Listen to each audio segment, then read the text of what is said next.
You know someone who could spend hours working on a car and never get bored? While everyone else sees dirt, broken parts, and endless work, they see something completely different. They see calm. They see focus. They see a place where everything makes sense. And even though from the outside it looks like just a hobby, psychology has a much deeper explanation. Because people who enjoy working on cars aren't usually just fixing machines. A lot of times, without even realizing it, they're fixing something inside themselves. And when you understand what's happening in their mind, you start to see the garage in a completely different way. It's not just a place where engines get repaired.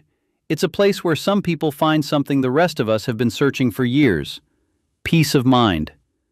Most of the problems we face in life are messy. We don't know exactly how to fix an argument. We don't know how to improve a relationship. We don't know if we're making the right decision. We live surrounded by uncertainty, and our brain doesn't always handle that well. There's a psychological trait called need for cognitive closure. It's the desire for clear, definitive answers. People with a high need for closure feel uncomfortable when something stays unresolved. And the problem is, life is full of situations with no clear answers. But a broken car is different. An engine won't start for a reason. An electrical fault has a cause. A defective part can be found, and once you find it, it can be fixed. For certain people, that's incredibly comforting.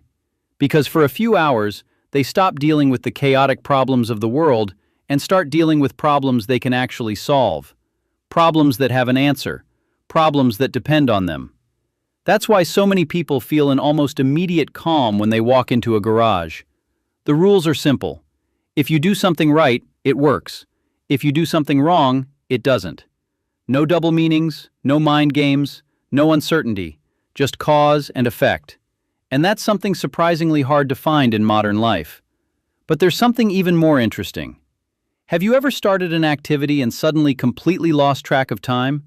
You look at the clock and 3 hours have passed that felt like 30 minutes. That has a name. It's called flow state. Psychologist Mihaly Csikszentmihalyi discovered that people experience this state when they're doing a task that demands their full attention but is still within their capabilities. It's not too easy, but not impossible either. It's the exact point where the mind focuses completely. And fixing cars fits that description perfectly. Diagnosing a problem, taking apart a component, tracing an issue back to its source. All of it forces the brain to stay present. You can't think about your worries while you're tracking down a complex mechanical fault. Your attention is completely occupied. And when that happens, the mental noise disappears. Worries fade. Anxiety loses its grip. And for a while, only one thing exists: the task in front of you. That's why so many people feel like fixing cars clears their mind. Because it literally does. Their attention gets so absorbed that the rest of the world stops existing for a few hours. But the story goes way beyond the mechanics. Because for a lot of people, cars are connected to very deep memories. Think about someone who learned to work on vehicles alongside their father or their grandfather. When they remember those moments, they're usually not talking about bolts and engines. They're talking about the conversations, the afternoons spent together, the comfortable silence between two people working side by side. They're talking about feeling useful, feeling capable, feeling valued. And the brain stores those experiences with much more intensity than we realize. That's why the smell of oil, the sound of tools, or even the sight of an old car can trigger unexpected emotions. Not because the person misses the car, but because they miss what it represented. The connection, the trust, the sense of belonging. And when an activity gets linked to emotions that important, it stops being just a hobby. It becomes part of your identity. And that explains something a lot of people find hard to understand. Why do some car enthusiasts seem so committed to this interest? Because it's no longer just something they do. It's something they are. And when an activity becomes part of your identity, giving it up feels like losing a part of yourself. There's another psychological concept called self-efficacy. It was developed by psychologist Albert Bandura. It's the confidence we have in our ability to solve problems and produce results. In other words, it's the feeling of saying, "I'm capable." And few activities strengthen that feeling as quickly as fixing something with your own hands. Think about it. There's a broken object, something doesn't work. And after investigating, learning, making mistakes, and persisting, you manage to bring it back to life. The result is visible, it's real. You can see it, you can hear it, you can touch it. The engine starts again, and your brain receives a very powerful message. I can fix things. Every successful repair reinforces that belief, and over time that confidence starts to spread to other areas of life. That's why so many people find enormous satisfaction in these kinds of hands-on activities. It's not just the car, it's what it proves about themselves.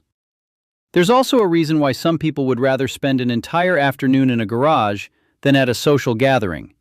And it doesn't necessarily have to do with being antisocial. A lot of times, it has to do with how they manage their mental energy.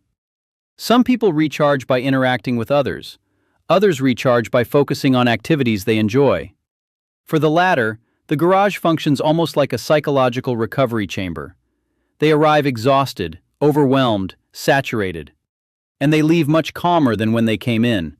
Not because they've escaped their problems, but because they've found a healthy way to process them. And there's another aspect that almost never gets talked about: control. Psychology has been proving for decades that feeling some control over our environment is fundamental to mental well-being. When we feel like we can't influence anything, anxiety increases, stress increases, the sense of helplessness increases. But when we recover that sense of control, something inside us stabilizes. And a mechanical system offers exactly that. The rules are consistent, parts behave predictably, causes produce effects. For someone who's lived through chaotic or unpredictable situations, that can be surprisingly therapeutic. Because the car doesn't change the rules, it doesn't act on emotion, it's not contradictory, it simply responds to reality. And that mechanical honesty can be deeply comforting. Maybe that's why people who enjoy fixing cars have found something a lot of people are still looking for: an activity that demands their full attention, that rewards their effort, that strengthens their confidence, and that lets them feel competent. In a world where so many things seem beyond our control, that has enormous value. Because when the engine finally starts after hours of work, it's not just a breakdown that's been fixed. There's also a much deeper feeling that appears. The feeling of still being capable, still being useful, still having something to contribute. And maybe that's the real reason why some people enjoy fixing cars so much. Not because they love machines more than people, but because for a few hours under the hood, they find a version of themselves that the rest of the day makes them forget. And while the car comes back to life, so do they.